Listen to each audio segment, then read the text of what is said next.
How's it going, everybody? Matthew here, and in today's video we're going to be covering a complete guide to influencer marketing. And this is going to be a great video if you have a brand and you're looking to build your brand equity, and this is going to show you some tips and tricks that I've used personally to build my brand up to $0 to $50,000, as well as my personal experiences and some mistakes I've made along the way, and ways to find influencers and how to make the most out of influencer sponsored posts. All right, so let's just jump into it. So the first thing is why would you use an influencer? So most people here on YouTube, especially in the like e-commerce guru niche, talk a lot about conversion. So how to get the most amount of money from every single influencer post. And obviously that's really important. You obviously want to make money from your influencer post, but it's actually not the most important thing. So I've narrowed it down to what I believe are the most important things, which are to further develop your brand, so to build brand equity, to add credibility to your brand. So, when somebody like David Dobrik, who I have here on the right, uses your product or uses your brand or uses your service, people who watch him are like, oh, okay, if he uses it, I can use it too, right? So it's a deeply psychological thing, but it's the same thing you see when you're shopping at Nike. You realize that Tiger Woods is wearing Nike, or at Adidas, Gareth Bale's using Adidas. So that's what I mean by credibility to your brand. And that's really important, especially when you're starting and even as you grow, right? At Nike, it's very important for Nike to keep its sponsorships. The third thing is content that can be repurposed. This means is that every time you use an influencer, especially a real person, what they're doing is actually making you your very own video, your very own ad that you can then reuse for ads, or you can reuse on your social media and build up your presence that way too. It's also awareness from an authority. So again, in the example I have here, it's David Dobrik. He was getting sponsored a lot by Seatgeek, and they put Seatgeek on the map. David Dobrik put Seatgeek on the map, especially among the young demographic, probably like 16 to 28. Really, David Dobrik exploded it for them. And finally, it's an easy way to reach your target audience. So obviously, you know that David Dobrik's target audience, people who watch him, are young people. And so Seatgeek wants to get young people because they sell tickets to like fun events. So what happened with David Dobrik and Seatgeek is that every time David Dobrik would do a sponsorship, he would actually call Ian from Seatgeek and be like, yo, bro, like I need $250,000 to buy my friends a car. So that's what he would do. So while most people take that money and pocket it, what David was doing was buying his friends cars, building up his own brand by getting tons of views through those videos because everybody loves those videos, and at the same time making SeatGeek and this guy here, Ian, into a character in the David Dobrik like universe. And these are not my words. I didn't come up with this. This is what Ian said in his very own podcast that I listened to when I was trying to learn more about influencer marketing. So obviously there's tons of videos here on YouTube, especially in this guru niche, that talk about influencers and all that stuff. But what I wanted to do is really think about it from a really high level perspective, like Ian, who's giving out $250,000, before I start thinking about it on a low level, which I believe is what most gurus are talking about now. And that's not to knock them. That's just what I found. But anyway, I'm going to link this video that I watched in the description because it's so good. And if you're as interested as I am in influencer marketing and you see the power of it and I think it's the future, well, yeah, you can go ahead and watch it. It's a really great video. So by partnering up with SeatGeek, David Dobrik kind of gave them brand personality. And those three things I've kind of narrowed it down to, at least in my mind, are fun, YOLO, and youth. So because David Dobrik is doing it, he's fun, YOLO, youth. He does crazy things on his vlogs. Well, that kind of translates to SeatGeek.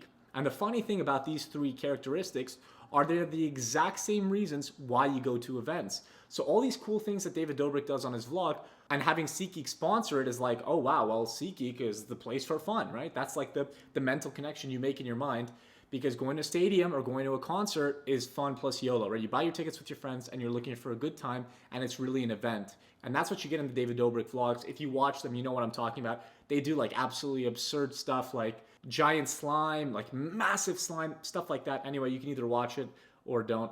You guys hopefully get the point. And so before I get into showing you guys how to find influencers and the kinds of posts you can make with influencers, there's three things that I really do find extremely important before you do it, because if you just jump into influencer marketing, you might actually hurt your brand in the long term. And again, I'm focused on teaching you guys methods that I believe are going to be very good for building a long-term brand, and that I have found with my brand to help build that brand equity and build an organic presence, and just help us get to $0 to $50,000 a month.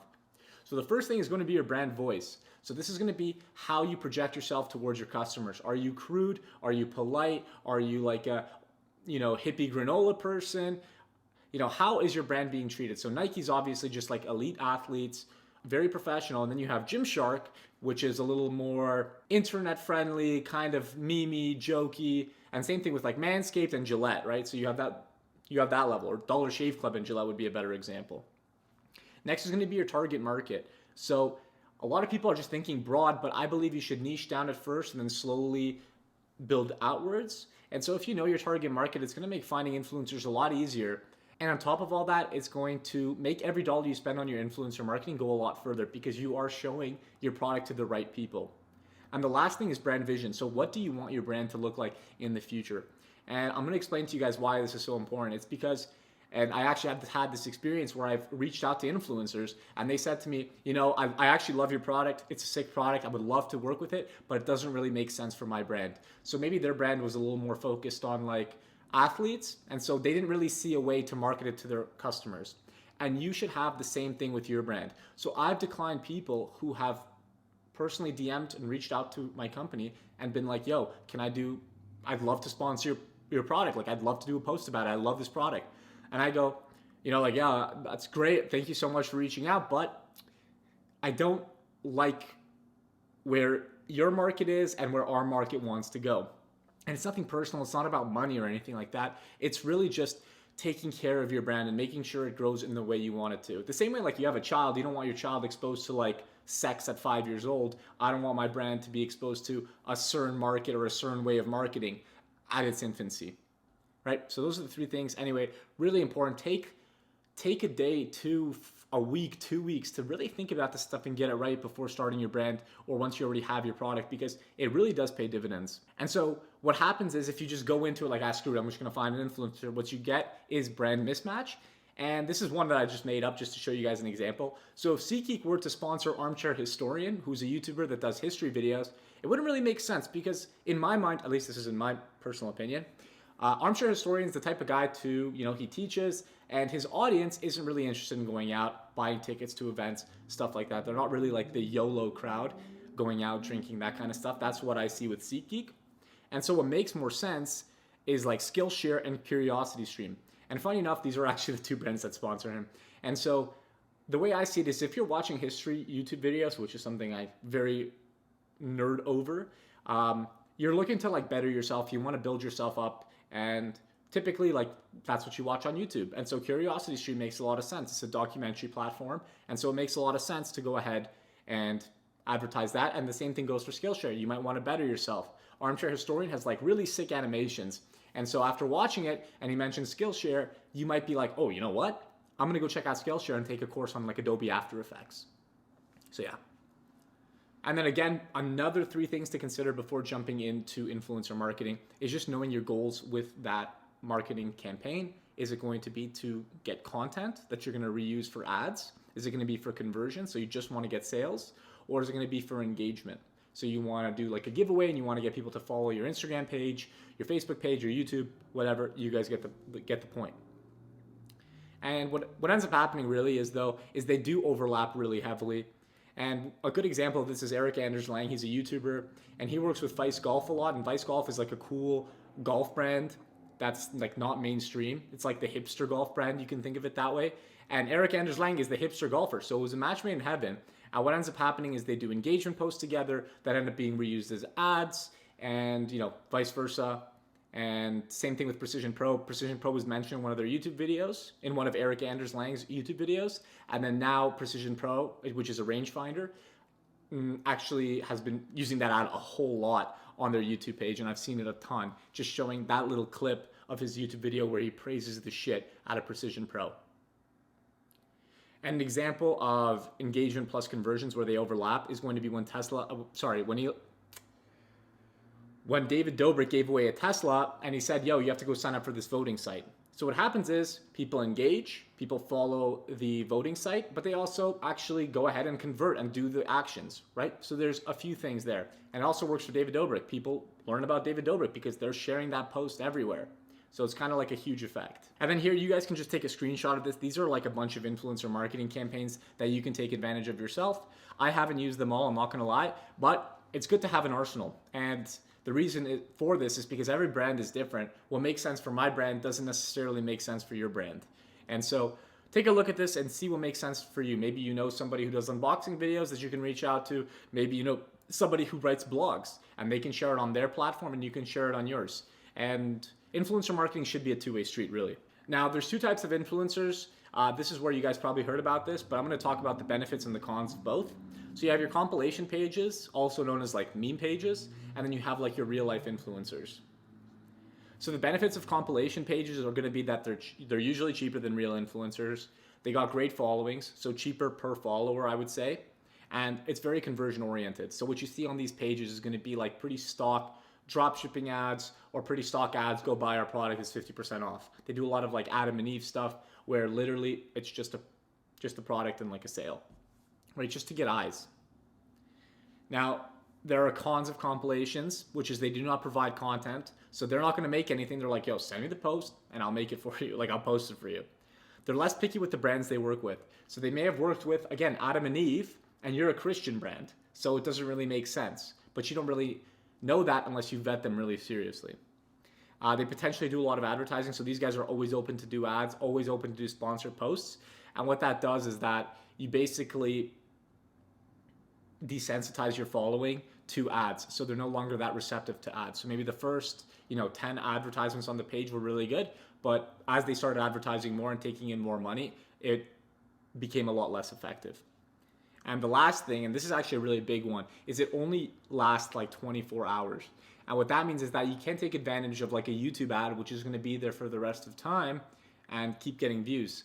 So, some of my YouTube videos, they come up, they get like 100 views right away, but then over time they blow up, right? It happens. And same thing with TikTok, same thing with Instagram, right? Maybe a year later, the algorithm's just like, oh shit, let's pick this up. And so you can reap the benefits of something you've done so long ago, but you can't do that with compilation pages. Now, finding them is super easy. You just want to search the main keyword plus memes. So you can do like Christian memes, cooking memes, obviously depending on your niche. And then you can scroll through the related accounts. So when you do find the right account, what you can do is just click that little drop down button and then look at other influencers in the space or other accounts, I'd say. You can search through niche related hashtags and you can explore the explore page if the niche is related to yours. So like if I was in the MMA niche or the F1 niche or the soccer niche, which is what Instagram thinks I'm really into, then my explore page would be really good. But if you're not into the niche that you're selling in, then this technique isn't really going to work for you. Now, before you actually work out with them, before you actually arrange a deal, you got to vet them. And how do you do this? You check their likes and engagement rate between 1% to 3%. But most importantly is you really want to know what their engagement rate is on sponsored posts. Because if they get 10,000 likes on a post, like an organic post, well, you can basically guess it's going to be like 1,000 per sponsored post. So take that into consideration when they show you like their stats on their last post. Make sure you're getting stats on their last advertising post and make sure that they give you the numbers of a few of them, right? So you can see what's doing well, what got a lot of views, what didn't get a lot of views, and how many views they get on average instead of like one, which may be like an outlier that they show to people because they're just trying to sell them advertising space. So how to get the most of it? So once you do actually vet them, you're like, yes, I want to work with them. I would say a post, so a picture, link in the bio, and a tag to you.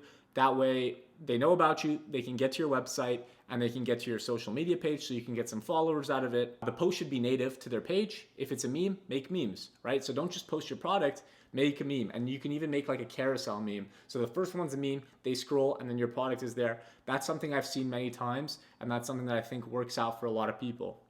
And then give them a UTM link, so a Google UTM link, which is just set up through Google Analytics and then googleutm.com or something, like just Google that. And then you can basically track how many sales you get to that if you're doing it through Shopify. And if you have Amazon, if you're selling on Amazon, you can use an attribution link. I think you have to have brand registry for that. So double check that, but I have brand registry, but I do not use the attribution link, unfortunately. It wasn't working for me. And discount code has not worked out great for me. So we had our first post with somebody was really good. We didn't give, and then the next one I was like, oh, let's give them a discount. It's going to work so well. Total epic fail. So yeah. Try it, right? Discount code could be great for you. It might be totally shit. And negotiating price, this is not something I like to cover that much. Just be normal, non-bot human, weigh the value versus the cost, and decide for yourself whether you think it'll be worth it or not. That's it. Just look at the numbers, crunch the numbers, and decide whether that price that they offered you is good enough. Obviously, use like normal negotiating techniques. Just be like, yo, can we do this? Maybe I'll buy 3, right? Just stuff like that. Just be normal. And my personal experiences with meme pages, don't use them at all. Didn't succeed with them when I did. With this brand, I don't use them. With brands in the past, I have, or e-commerce companies in the past. I definitely have used them, but I never really got the success that many people have, because I've seen people on YouTube who have just blown up with like meme pages and stuff, but it's never actually been very great for me. Now we're gonna get into the juicy details of it, which is the benefits of an influencer. So they make original content just for you. So like I said with Eric Anders Lang, the golfing guy, when he mentioned them in their video, they clipped that and then used it as an ad where it was just praise. And I'm sure that ad is doing crazy for them because I keep seeing it. They have insane authority over their audience with cult-like followings. So when you follow a real person, chances are you're crazy about them. You know, there are people that I just love, and if they are posting about something, I am at the very least, intrigued by what they're saying. And that's the power you get from an influencer. And then they're very brand awareness and engagement oriented, and they definitely can provide some conversion value depending on how expensive they are. And the cons of influencers, I can only think of one, and it's just they're more expensive. So one of the questions I get asked about a lot is, how do you build an Amazon FBA business or a Shopify business?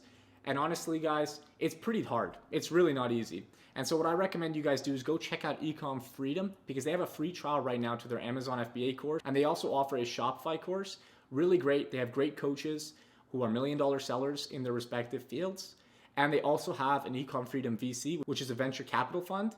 And you can actually apply and get money towards your brand from Dan. He's a good friend of mine. Love the guy. He's got a great course that I've actually consulted for. And anyway, guys, link is below if you're looking to get a course. Highly recommend that one if you want to learn Amazon FBA or Shopify. I do both for this brand. All right, so where do you actually find influencers? So you can find them on TikTok, Instagram, and YouTube. I've actually worked with a lot of TikTok guys, and I've done one YouTube and I've done one Instagram. All have been pretty decent for me. TikTok obviously has been the best. Now, I know how to find influencers on TikTok the best because the Instagram influencer and the YouTube influencer actually reached out to me personally. So just scroll through your page, go to their page if you like it, go to Instagram and then DM them, because chances are if they have like 200,000 followers on TikTok, they only have like 2,000 followers on Instagram, and you can reach them a lot easier there. And in terms of like a message, I don't really do anything special. I don't put emojis or anything. I just message them. If they answer, cool. If they don't, I might try 3 or 4 more times, depending on how badly I want that sponsorship. If you want a good sponsorship, guys, you should really chase them. Where to find Instagram and YouTube ads? Visit similar personality brands. So like, for me, a similar brand to Broday would be like Manscaped. So what I would do is I'd go to Manscaped's Instagram, and then I'd find people they've worked with and then kind of reach out to them myself. And yeah, that's how I worked it out. But you can use the methods that I taught with the compilation pages, and you can also just check out YouTubers that you already know, especially if you're in that niche. If you are in the niche, if you are a part of your target market, it makes things a lot easier because you already watch the influencers you should be advertising with. So vetting these influencers is a pretty simple process. A lot of the same stuff that I did with the compilation pages, so just do that. And my personal vetting method that I actually use is going to be to watch their content, and then it's a gut feeling. I'll watch it and I'll be like, yep, I like that, or nope, I don't like that. And then I'll kind of gauge a number that I think makes sense based on their viewership. And so brand voice, target market, brand vision, those 3 things allow me to make that gut feeling choice. So if you know those things, it's really easy because you watch their content and you're like, this makes sense for my brand, I'm going to do it. But if not, no. And you're going to be like second guessing yourself, and it's probably not going to work out very well.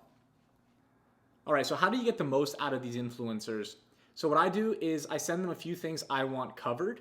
So I'll send them like 3 talking points that I just want them to mention in their video, and then I actually leave the rest to them. These are content creators, they're very creative people, and they know how to make the best content for their audience. And so I leave I'm very liberal with my approach, but obviously you can give them a specific paragraph to read or whatever. It's up to you. Personally, again, I'm just gonna go with the liberal method, but if you're the type of person that wants control, I suggest you do the control method. Now, contacting them, DMing is the best way. I talk to them like a normal human being, like, hey, we have a great product. I think you're gonna love it. We'd love for you to do like a sponsored post with us, and I'll follow up a few times. Now, if they refer you to an agency, you're gonna have to write like a more professional email, be like, hey, we're a company, we sell this, that, and the other. We think we would make a great partnership with whatever. And you can negotiate, obviously. I'm gonna bring up a specific example in a second, and just be creative with your strategies. Come up with cool ideas. Hey, if you get this many views, we'll pay you like a bonus, but the starting fee is gonna be this. And so my personal experience with a really prominent influencer was basically my buddy sent him over to me. He's like, yo, you should work with this guy. And I'm like, okay, yeah, like this guy is really freaking jokes. We're gonna work with him. And so I emailed and I got a quote for $1,000 from his marketing department. And I'm like, I'm not paying $1,000. They never answered. I never answered back to that quote for 1,000. But the manager kept messaging me. She messaged me back, and I was like, whatever. I'm like, $1,000 is too much. We'll be down for 500. She agreed to that, and I was like, oh, that was like a bluff. I didn't think I'd actually get away with it, and I said, never mind. And there was like a little more back and forth, but what ended up happening was the influencer reached out to me directly, and we worked out an offer, $250 up front and $250 if he gets X amount of views on the video in the next week.